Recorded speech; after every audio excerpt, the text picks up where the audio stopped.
Well, the beginning of May is here, and we're here for our May Tips with Jan McNeil, and we're going to be starting right here in the greenhouse talking about seeds.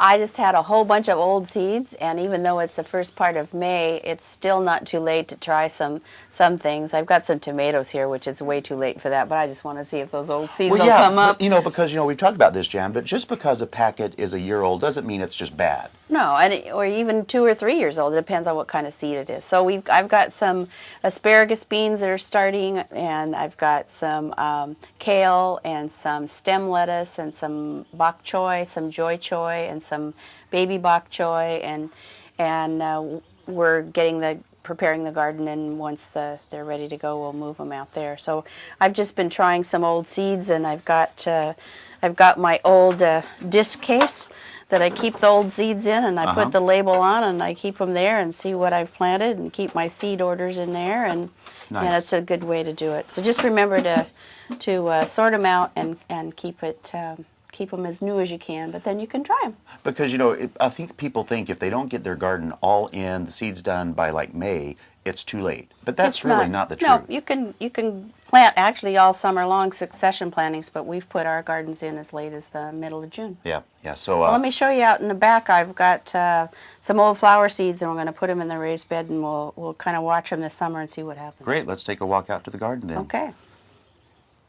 Now, Jan, we've come out to your raised bed area of your garden, and this is where you're going to be planting these seeds you were talking about. So what have you done out here to prepare? Well, this is an older raised bed, and we needed to put some more soil in it, so we put some potting mix in it as well as compost. So now we've brought the level back up so we can start to plant again. And this is really the time of year people need to think about that. Yeah, at home, before too. you start to plant, when things are sinking, you need to bring that level up with compost or whatever you've got.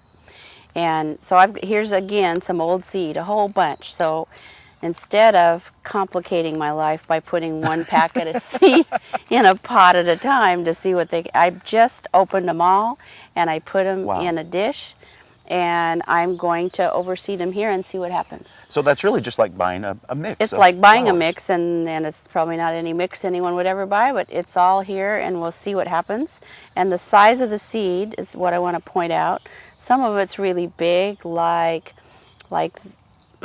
these seeds right in here are cosmos seeds, but there's some that look like pepper down here that are lobelia seeds. So there's some perennial in here, there's some annual. So I'm going to shake it out and let the little stuff go to the bottom and the big to the top, and I am just going to broadcast it all over this whole bed. And you're really not being specific, you're just spreading it around. And some of it's going to come up, and a lot of it isn't because they're old seed, but it's just a way. I have this space available, so we're going to do that. And then what I will do next is scratch in some of that seed the bigger seed. And you're not doing it deeply, you're just lightly scratching. But then when I come down to just the little seed, I'm just going to put it on the top, and I'm not going to scratch it at all, because the tinier the seed, the more light it needs. Means you don't want to, like carrot seed, you don't want to put carrot seed very deep. You want it to really just be on the surface, just barely scratched. So that's what I'm going to do, and then I'll water it in, and we'll see what happens. Well, May is just the best month for gardening, I think, because so much is happening, so much to do. Sit down, get a planner, do what you want to do, but, certainly take the tips from Jan. And, it's always a pleasure being out here and seeing what to do this month. Well, it's not snowing today. It's true.